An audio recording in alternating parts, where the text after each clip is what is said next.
course, we all grew up in the oil field. I mean, my dad did and I did as well. And then spent many years out there working. So, I mean, when you're on location, when you're at a rig, I mean, it's the outdoors, it's just the crisp, clean air. It's just extremely exciting. You can't really wrap your arms around or say enough words to really describe the experience. Of course, Dad was out in the field and lived on rigs and lived in stuff that obviously, as a woman, I would not be qualified to do that, nor would I probably want to. It was a great time. You could be a part of it. I mean, I remember coming down when I was 7 years old. You'd come down with Dad to the office, go through the drilling reports, and kids would, you know, throw out paper clips and water bombs out the 14th store and do these things while they were checking the mail. Well, I remember it ever since I was a kid. I mean, I remember going out to the ranch in Parker County with my great-grandfather and Tex and my father and my Uncle Charlie and swinging from the cables and falling in the mud, and I didn't know what anything was back then. And I think I lost my first tooth when I was on a rig with my Uncle Charlie and my dad in Wyoming. When I was 10 years old, my daddy and his partners had a well in East Texas called the Frank Lathrop. He was sitting in the hotel one night and a fella came in and said, "Mr. Moncrief, I'm Frank Lathrop and I work at the Kelly Plow Company and I've got a 40-acre farm out here and I'll give you half the royalty if you'll drill a well on me." And my dad got up and said, "Mr. Lathrop, you done got yourself a deal." And he drilled a well and hit the big one, of course, in 1931. That was in East Texas, and they shut down the schools and so forth because they were going to bring in the Daisy Bradford. It was quite an event, and all the schools were out and people were there, probably a few thousand people, because times were hard and they were hoping something good would happen.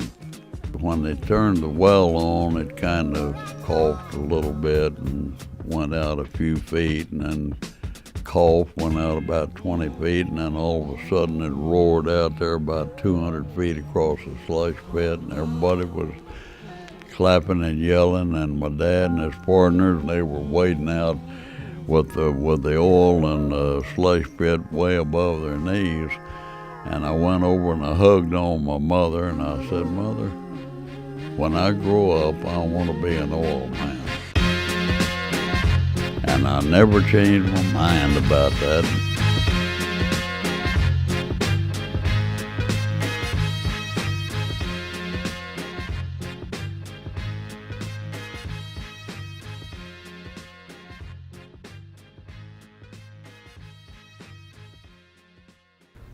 The real wildcatters were risk takers.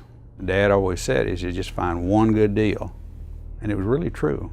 I was in his office one day, and he had a picture on the wall. I don't know if it's still there or not, but it was of an oil well in Longview, Texas. He said this was where we started, right here. This got us going. And I bet you every oil man, from Jerry Jones to T-Bone Pickens to you name it, could point to that place that got them started. My dad had a sense of, he became a good geologist by being a landman, and he had a knack of knowing the areas to go. So it was due to my dad's knowledge of the oil business, and having the feeling, knowing where to go. You know, it was always around, and it was always there. I don't know if I knew any different. It was just in our blood. You know, it's a tough life, but you see the action and the power, I think, of a drilling rig and the manpower that goes into it. And when you think about how deep you're drilling into the earth and what you're doing, I mean, it's just all in all a powerful experience. And I think it's so exciting because you don't know what you're going to hit next. It's like golf. When you get a little more in the big leagues, you've already been pared down. The guys who can't do it aren't there anymore. So when you were in the business, there were the people that were around and had survived it. After all, it is gambling. It's just like poker. You have to, only so much money you do, and you take a chance, and you just don't take more of a chance on any one thing than you can do. And it was a matter of allocating that and being careful, and that's what wildcatting was about. the oil field was home to us. It was, and it is certainly, you know. When I was a child, really, it was my mother that pretty well raised me, you know, till I was 13 or 14, and they dropped me off at Culver Military Academy when I was 14. I thought I was going to die, but it turned out to be one of the best things that ever happened to me.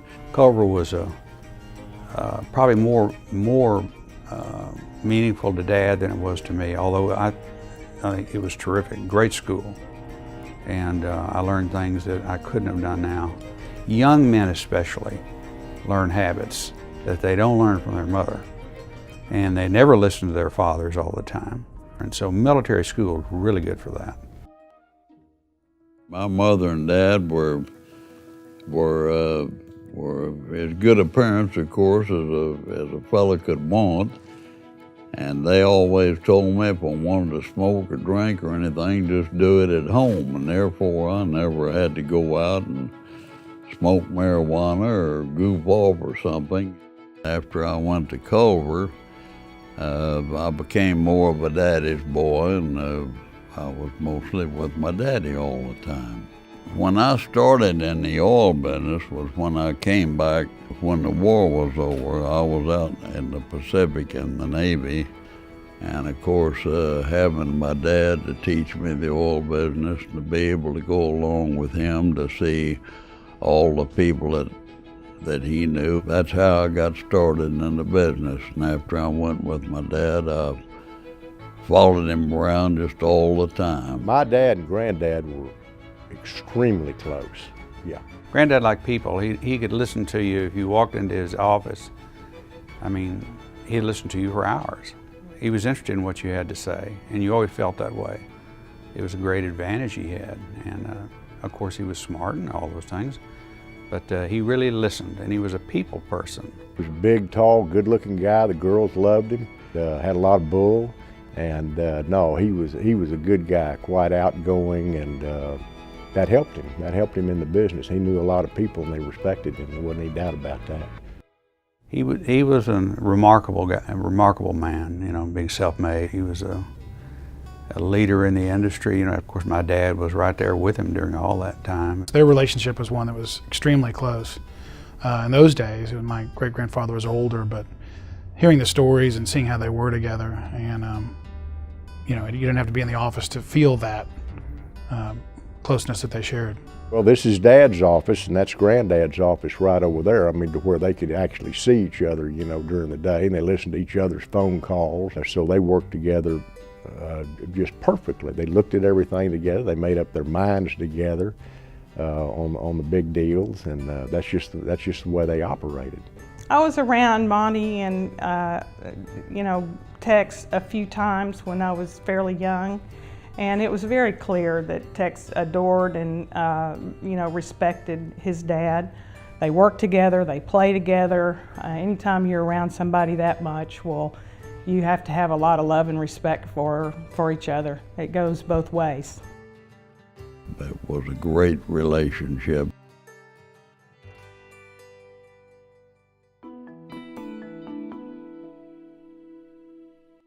Well, the first time I met Tex Moncrief was soon after I came to the University of Texas in 2008, and went up to Fort Worth to have lunch with him. And Tex was the quintessential Texan.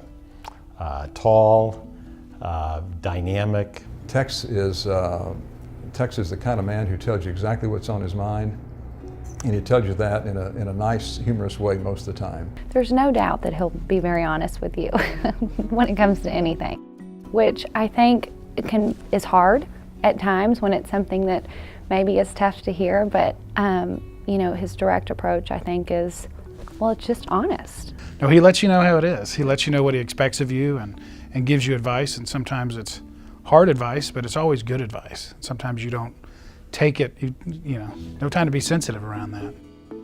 Well, I think it's kind of fun to visit him in Fort Worth, you know, amongst all the sort of big mansions. You know, you don't realize that he's sort of there till you come right up on the house, and then you go in there, and it's in many respects the same as it was in 1957, which is like the year I was born. It's a really cool place, great views. He's got such a wealth of knowledge and such great history about the oil industry and everything that's going on in the state. You can just sit there and he'll tell stories for hours. I know I have to be careful whenever my wife's hanging out with him, because the two of them, I'm sure, are working on something that I got to deal with. Dad can be a charming man when he wants to be. Now, Granddad was very charming pretty much all the time.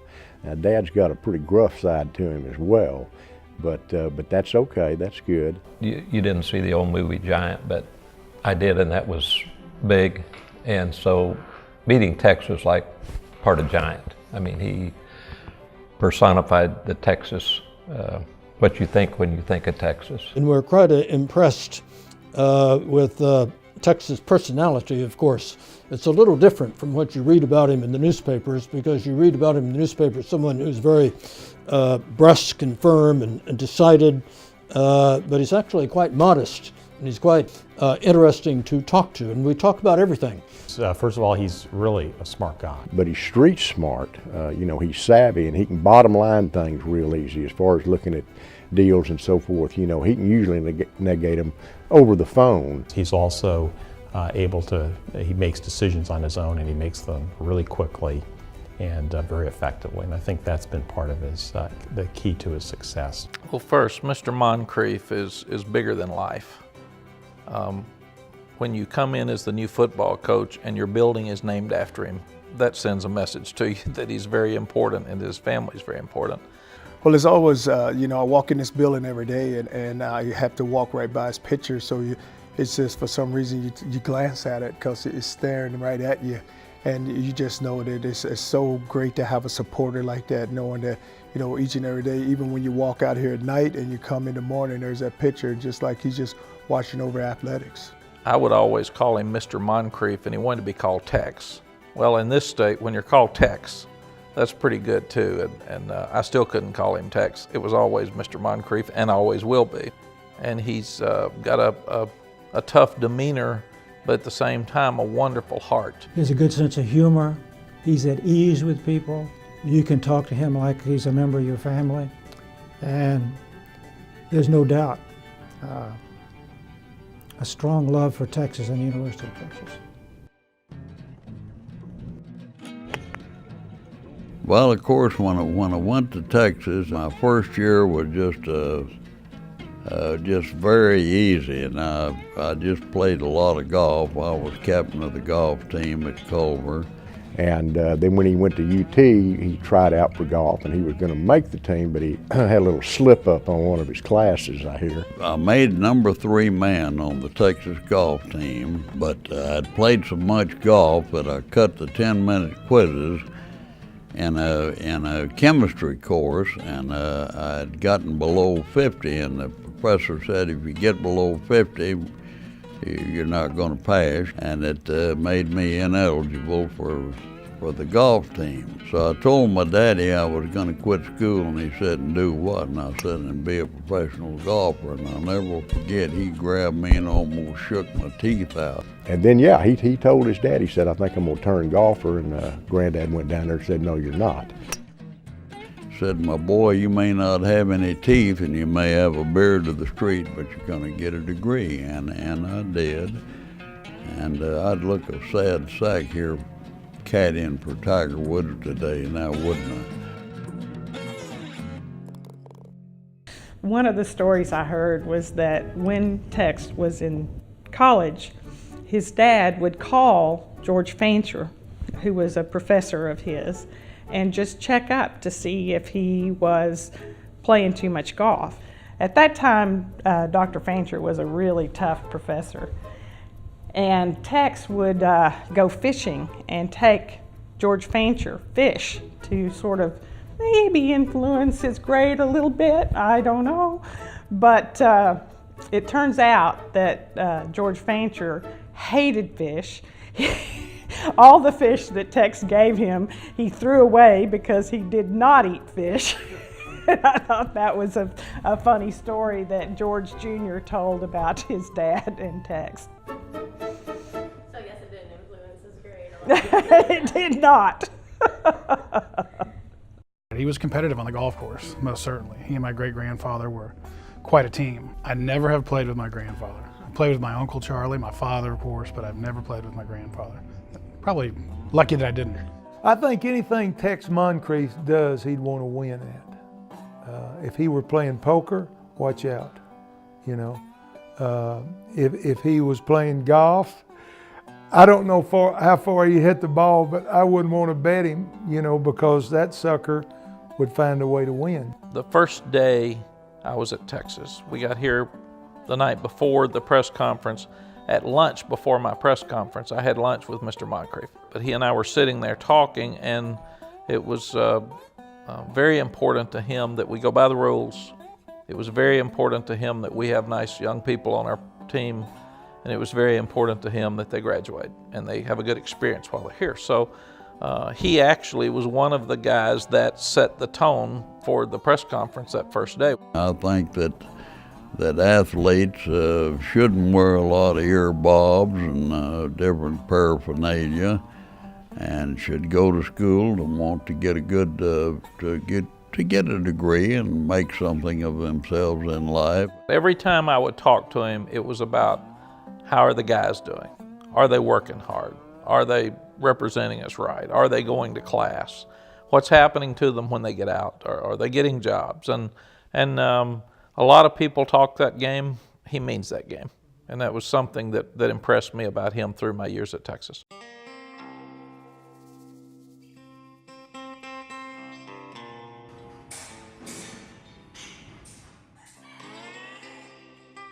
You know, I grew up in Cleveland, which is 30 miles south of Fort Worth. So I spent a good bit of time in Fort Worth. In fact, I had some relatives up there. And it was more the cattle town. It was that western area that today is a pretty big tourist area. A lot of cowboys. Ryan Lusky's boot company there, saddle companies. There was still a lot of activity going on in the cattle business and in the trains, the freight trains coming through and all. And so that was Fort Worth. It was great. There was not much traffic, you know, when you went up there. Back in those days, there was no summer programs at the university, any universities, for players. You were gone in the summer. So the coaches tried to help you get summer jobs. And Coach Pittman got me a job. This would be 1959 on a ranch near Aledo. As time went along, by the second and third summer I was out there, David McWilliams joined me. He also was recruited from Cleveland. When I signed with Texas, he told Coach Pittman to send me up there also. So Pat and I worked up there together, and that's how I first met Mr. Moncrief. He would drive out 2 or 3 times a summer, different times, and come out, and he was always very nice. Come over, he'd find us where we were. He didn't ask if we were working, he knew we were working. And he was typical, what you would say, Texas oil man. He loved to talk football. He would always ask us, number one question was always, are you going to beat OU? That was his whole thing. He wanted us to beat Oklahoma, and we did, fortunately, during that time. I got to know Tex through work on the ranch. He would come out, like I said, and look at his lake, look at the horses, and I was working different things that the foreman would lay out on the ranch. And we had jobs like going out in the lake with chains and pulling out trees so they could fish. We probably weren't smart enough to work in the oil field. And we were pretty smart to be out and know how to trim trees and chase wasps. And then actually Timmy Dorr, a third one from Cleveland, came up the next year, right behind us. David and Timmy were fishermen. The last year I was fortunate because I told someone I was going to work at daylight and working until dark and only charging 8 hours because I love to fish, so it was a great job. He paid you for what you did. He was concerned about you as a person. He'd ask about what I was studying and this, that, and the other. And I appreciated, and all 3 of us did. That was the greatest time I ever had working. I mean, it wouldn't work. It wouldn't work. So it was the greatest job I've ever had because of the relationship that we have still with Mr. Moncrief and the Moncrief family.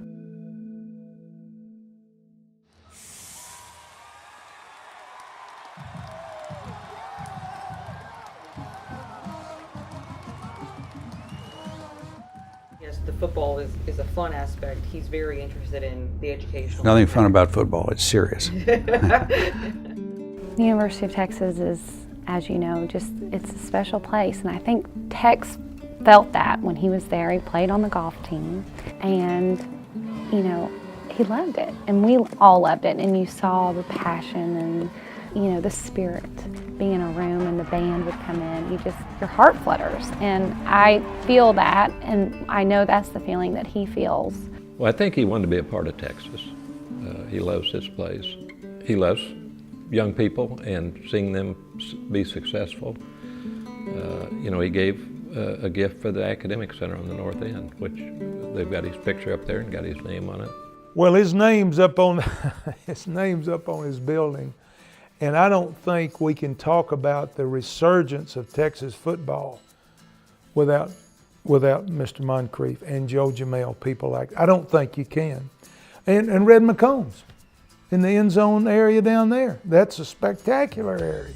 When the athletic department of Texas put my statue and Red's in the red zone, which is the north end of the stadium that Red built, when they unveiled our statues, we were down there, and Red and I made little speeches and were kidding each other. But when they unveiled Red's statue, his statue was there, but when they unveiled mine, they showed my little pug fool running along back of me, and Red couldn't understand. He said, "Why did you put Texas dog in there and not put my dog?" It was funny. The family evaluates, and his family was there the day that we had the big announcement, and his family was saying, some members of his family were saying, I don't much like that image that they have of Tex. He had heard that somebody in his family had said that, and he said, "I don't give a damn about my image. I want to get my dog right." So we've had a lot of fun over that. Well, the dog was a surprise to me, and a very big surprise to Red.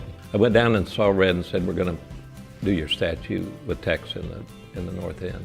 And then I went out and talked to Tex, and I said, "Tex, we're going to do your statue with Red." And he picks the phone up and he calls Red, and he says, "Red, I've told DeLoss I want my statue 6 inches shorter than yours." But I think Tex trumped it all by having his dog in his statue. And Red looked at that, and Red said, "I didn't know you could have your dog." It was two men like that having fun with things like that is it's about Texas.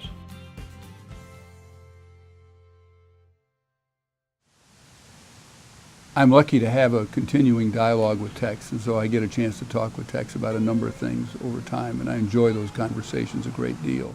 But I used to go see Tex regularly when we needed money at the university. Tex was someone who was always there and wanted to be supportive. The approach with him is to be direct. He's direct, and I've truthfully never asked Tex for anything that he didn't do.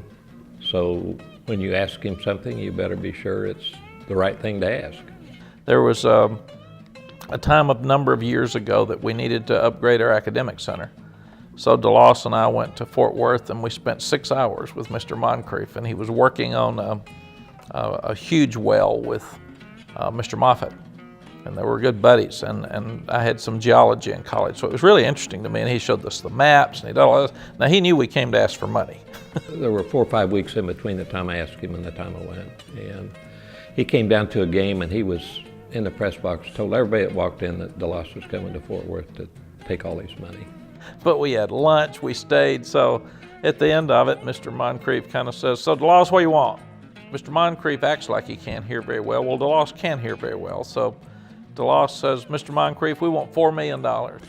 And he said, "Did you say 40 million? You can't have $40 million, can you?"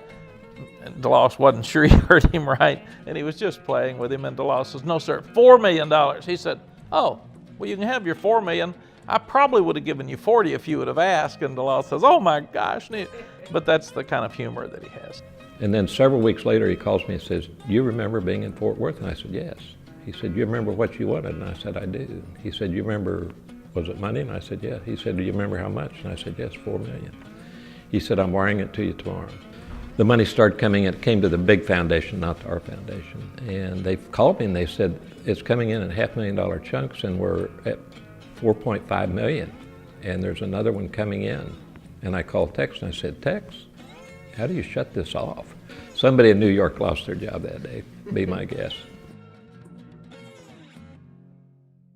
So he was always concerned about the Texas program, and they went to him. And he wanted them to go to him. He wanted to help Texas football get better any way he could. And so we got great facilities at the University of Texas because of men like Tex Moncrief, Joe Jamel, people like that say, "Doggone right, I'm going to help my football team." And we're lucky that way. So many of the folks that are great supporters of the University of Texas have great life stories. And we want to try to preserve that and promote that because what starts here really does change the world, and the people that start here and go out into the world really make major impacts. And Texas is one of those people that's made a major impact in the entirety of the world. If he saw something that he wanted to do, by golly, he was going to do it. And a lot of people have benefited from that, the right kind of people. The University of Texas, TCU, and I know that east side of the stands at TCU has Moncrief's name on it. I've got my statue in Darrell Royal Stadium and up in the Amon Carter Stadium in Fort Worth. I don't see but my statue both places, so that's quite an honor. That was by far the nicest part of that stadium, the east side of it. And I believe I asked Charlie one day, "What was that done?" He said, "Well, my granddad, that was his, he loved Fort Worth, and of course they were from there and they wanted to help TCU out all they could." When they got in the Big 12, he helped them with their stadium, and that was important to me because TCU being successful in the Big 12 was important to me. I think it's about kids. I think it's about, he's been very successful. He's been blessed, and I think he wants to share that, and he shares it in ways that his family feel good about. I felt that giving money to football, which supports all the other athletics, is important because by giving to football, you make enough money for the other athletics to help really hundreds, maybe thousands of young people that come to school as athletes to get ahead in life. So that's where the importance is.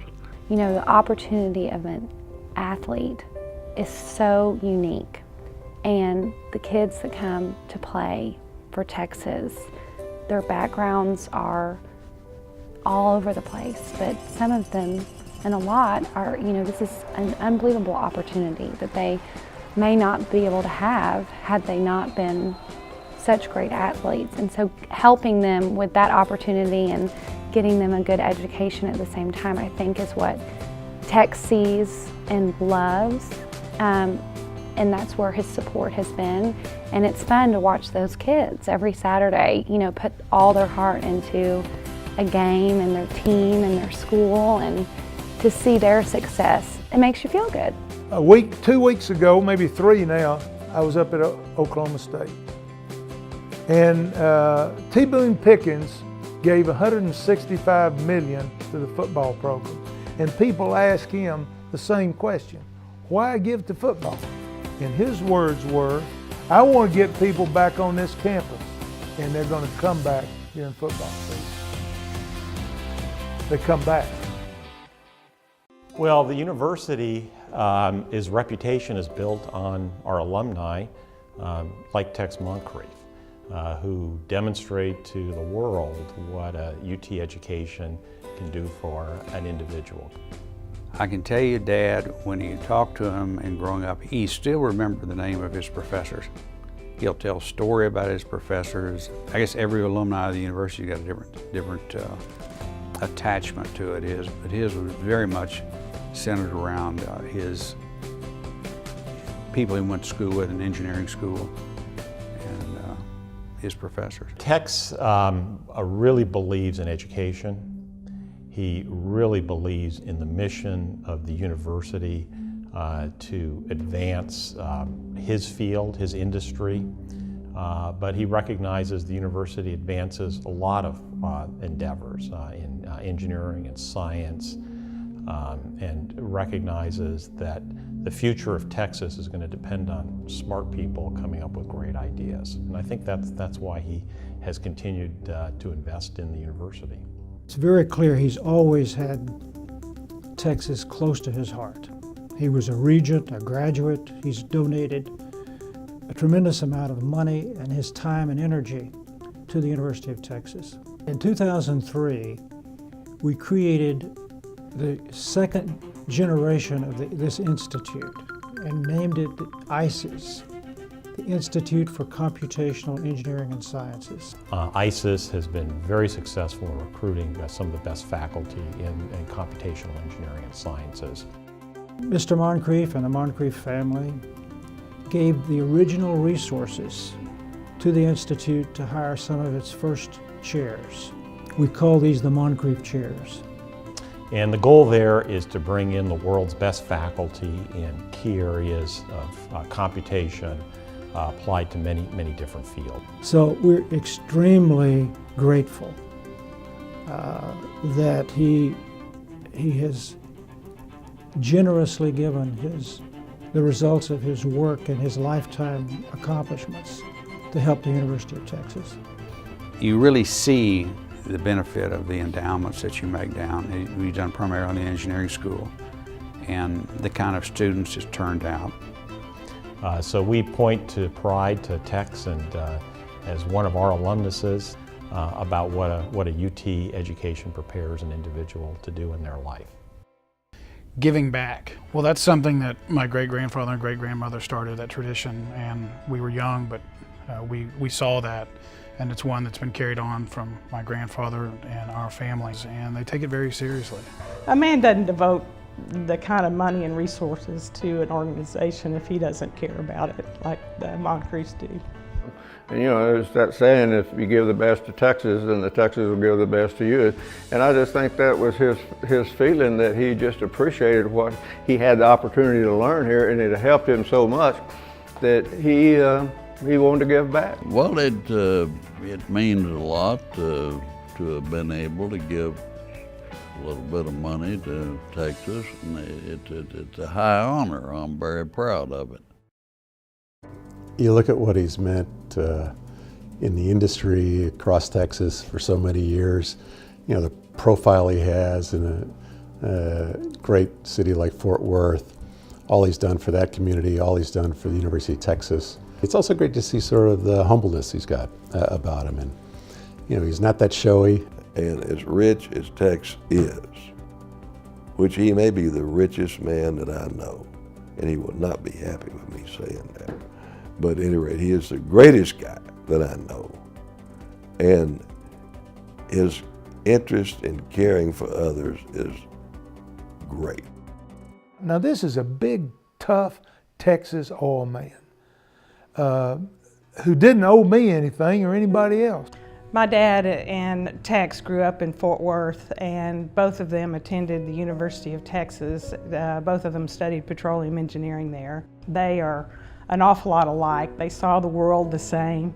They loved people that worked hard and played hard, and they appreciated loyalty. The generous side, I think Tex probably wouldn't want everybody to know about, but I'll give you an example. In the 80s, my dad needed emergency surgery, and the best doctor for that was in Dallas. And Tex found out about it. Tex sent his plane out to get my dad. Instead of him having to endure a long car ride into the best surgeon for his particular problem. Once he was able to go home. Tex sent the plane and took him back home. You know, to this day, I'm eternally grateful for that because I know it helped my dad a lot. That's the kind of friend he was. He would just go to any lengths for, you know, the people he loved. You have support from people in several ways. And it can be financial, it can be political, it can be in a lot of different ways. You need some friends out there that kind of stick with you sometime when maybe some of them were jumping off the wagon and he was on for the whole ride. You got to admire people like that. I think in dealing with guys like Joe Jamel and Red McCombs and Tex Moncrief and Jim Bob Moffitt and Mike Myers and the so many great givers that we have at the University of Texas, the reason they give back is because of their experience on campus. A lot of these guys didn't have anything and they made their own money, and even if their parents had some money, they separated from their parents and would go make their money in their own right. And in each case, they tell me the reason they gave back is because of what the university gave them, what they learned, the experience they had on campus, and the enjoyment that they had while they were here. I'm convinced that my father and Tex went into the oil business because of the fine example that Monty set. He was a very hardworking man. He took some risks. It paid off, and my father saw that, and I think Tex saw that. And the oil business at that time was very exciting. And I think both of them wanted to follow those footsteps into that exciting career. We were always together, our family, and they're very close. And we had a very close-knit family beyond my great-grandfather and my grandfather. It was my uncles and my father and all of us. So we've always been very close as a family. My great-grandfather was a real, he brought everyone together. He was a real catalyst in that regard. And my grandfather Tex is the same way. I always knew that I would work here at some point. That was always my plan, that I was going to go to the University of Texas and graduate and come work for my dad and grandfather. From the time you were conscious of business, the only thing going on that you really thought about was the drilling of the wells you're drilling and what your family was doing. It really wasn't any other. I never thought about anything else. By the time I could drive a car before that, you know, I'd drive out the oil fields where we were drilling and go to a motel and stay with the guys and do it. We all did that.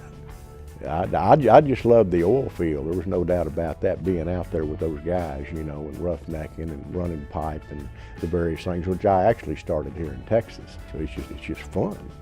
You know, it's in your blood, and it gets more so when you're out there.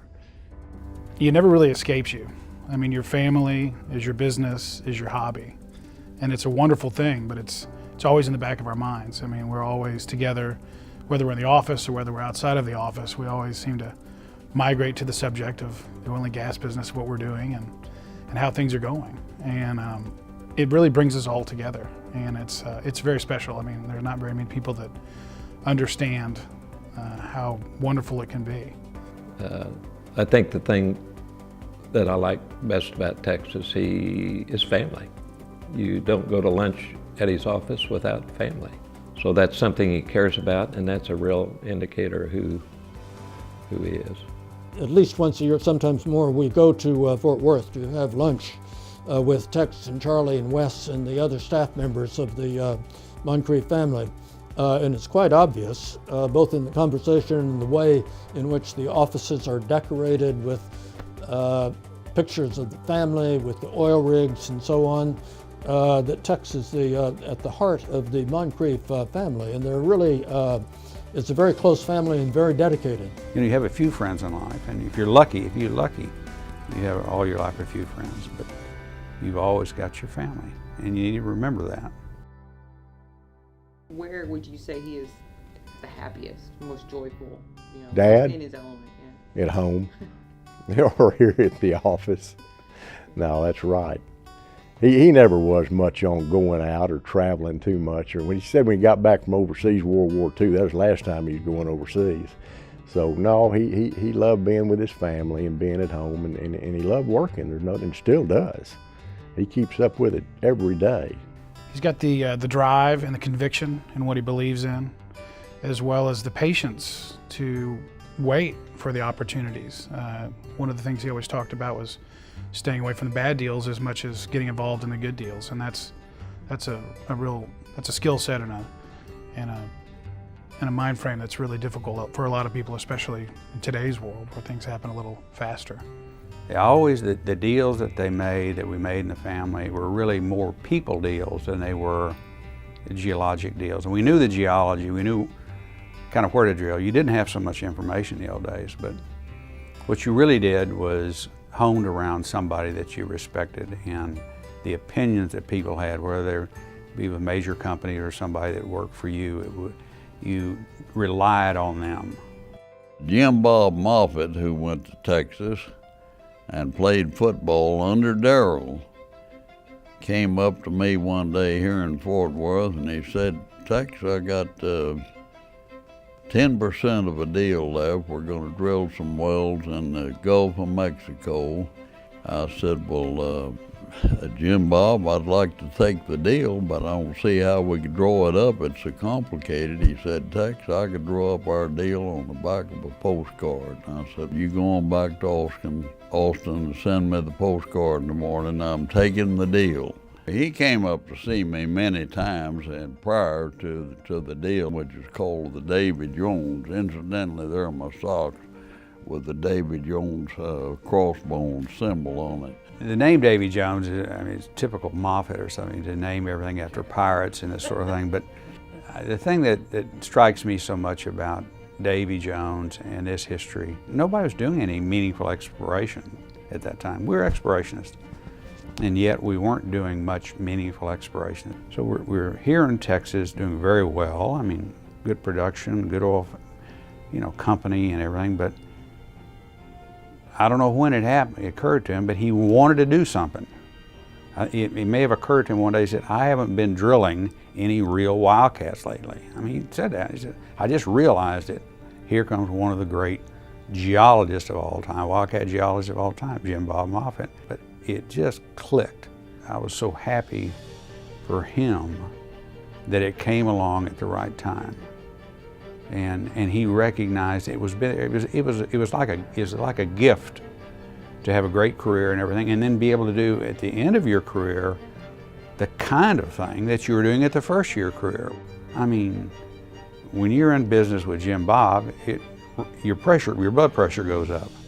So it was great fun, and that was the most enjoyable thing about it to me. The most gratifying thing for Dad. It was great for everybody in the family to be involved in this sort of thing. That was really the foundation of the family, to be able to go back and see things in that perspective. We're still doing exactly what they've been doing since they began, and exploring for oil and gas, and in the middle of one of the most exciting plays that certainly of my lifetime or my experience, but I believe one of the more exciting plays that we've been a part of in our family. And it's just, it gets a grip on you. It's exciting. You can't get away from it. You realize it's the sexiest business on earth, and you don't want to do anything else. I think we're going to continue to move forward just like we have as a family for generations, and continue exploring and finding oil and gas. It's great that our kids are there with us to enjoy doing it too, and they'll find different satisfactions than there were. It all changes a little bit, but it's still the same oil business. There's nothing like being out there on a rig or thinking that I go a few feet here or more and I'm going to hit the big one. It's the best business in the world. And as my dad often told me, and I know now too, there's no business like the oil business.